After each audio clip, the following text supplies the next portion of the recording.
Welcome to this explainer. Okay, I want you to think back for a second to your very first cell phone. Chances are it had a very specific, totally iconic ringtone. Today, we're unpacking one of the most fascinating and honestly tragic Icarus-like tales in modern business history: the rise and fall of Nokia. How exactly does an undisputed empire engineer its own total collapse? Well, let's dive right in and find out. 51%. It's just a mind-blowing statistic. Back in 2007, Nokia didn't just participate in the global smartphone market, they controlled an absolute, undisputed majority of it.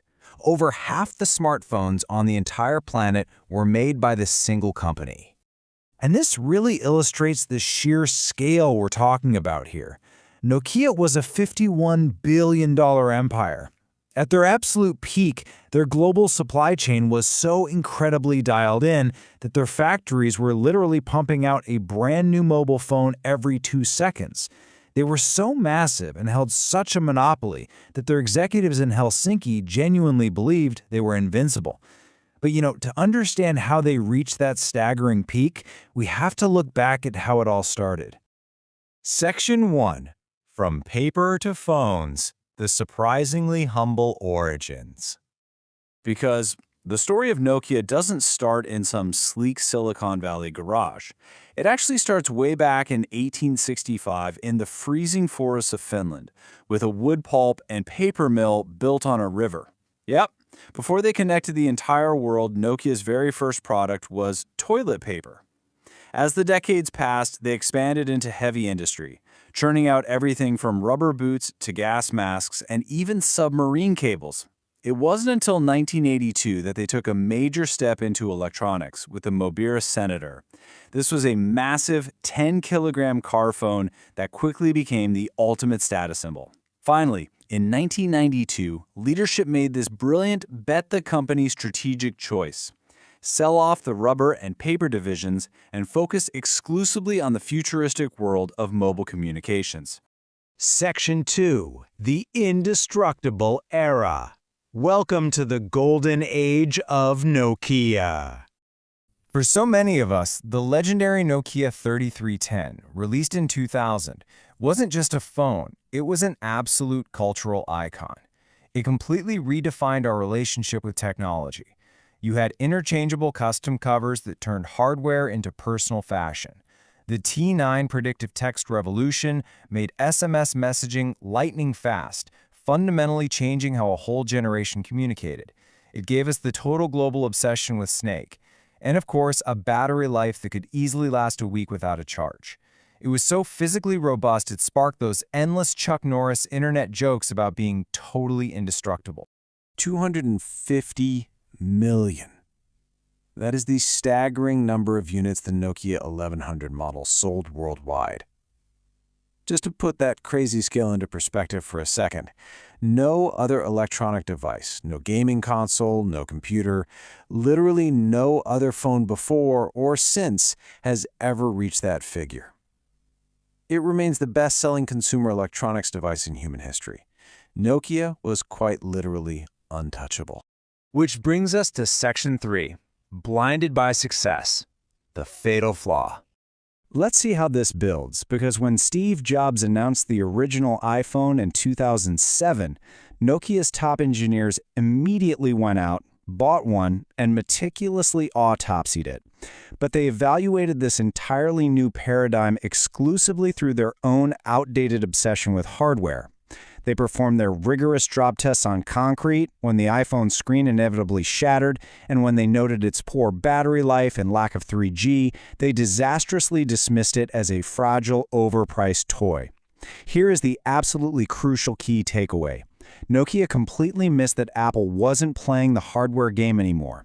Apple was starting a software revolution, focused entirely on the App Store and building this sticky, cohesive ecosystem that users would never want to leave. And because of that hardware obsession, Nokia clung fiercely to Symbian OS. Symbian was an aging, highly bureaucratic operating system, basically a labyrinth of code patched together over decades.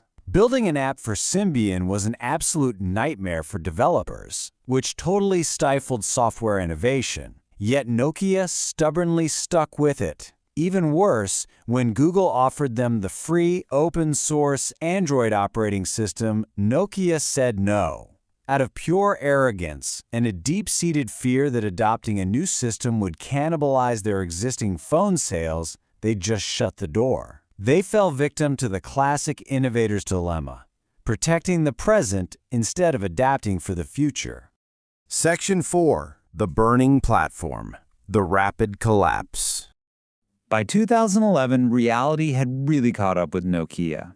The new CEO, Stephen Elop, issued a now famous internal memo with a chilling realization. We are standing on a burning platform. This dramatic metaphor perfectly captured an empire realizing, far too late, that its core technology was entirely obsolete. Elop told his entire company that if they didn't jump into the freezing waters, meaning drastically and painfully change their strategy, they would be totally consumed by the flames of the modern smartphone market. So the crucial point here is how they tried to put out that fire. Elop made a massive announcement. Nokia was completely abandoning Symbian to jump into an exclusive partnership with Microsoft's Windows Phone. But this triggered a devastating phenomenon known as the Osborne effect. This is a business theory where prematurely announcing a future product immediately kills the sales of your current product line. I mean, think about it. Why would anyone buy a Symbian Nokia phone today when the CEO just told the whole world the system is dead? Consumers instantly stopped buying Nokia's current models, but the new Windows phones wouldn't be ready for almost an entire year. The company's revenue simply evaporated overnight. By 2013, the collapse was total. Microsoft bought out Nokia's entire mobile division for just 5.44 billion euros, which sounds like a lot until you remember it's a tiny, heartbreaking fraction of its former 110 billion euro valuation. During the buyout, Nokia's CEO tearfully stated, "We didn't do anything wrong, but somehow we lost." But the painfully ironic truth and the big lesson for anyone building a business today is that their arrogant refusal to change, their early dismissal of the iPhone, and their stubborn grip on the past actually was their ultimate mistake. They didn't lose by accident. They actively chose not to adapt. Section 5. An invisible resurrection. The surprising afterlife. Because here is the fascinating twist. When Nokia sold its phone division and vanished from our pockets, they executed an incredible pivot right back to their deep industrial roots. Today, they are the invisible 5G backbone of the world. They quietly build the massive antennas, the sophisticated cables, and the invisible telecom networks that actually make our modern smartphones work. The next time you make a 5G call or stream a video on the go, there's a really good chance Nokia is powering it. They no longer make the devices, but they build the vital infrastructure those devices rely on every single day. So what does this all mean? How can a company build the future only to be erased by it? It's a powerful reminder about the hidden dangers of extreme success. Nokia quite literally invented the mass mobile market, yet they vanished from it the exact second the rules of the game shifted from hardware to software. It leaves all of us to wonder, how quickly can the untouchable titans of today become the obsolete hardware of tomorrow? Thank you so much for joining me on this explainer. Keep questioning the ecosystem around you, and I'll catch you next time.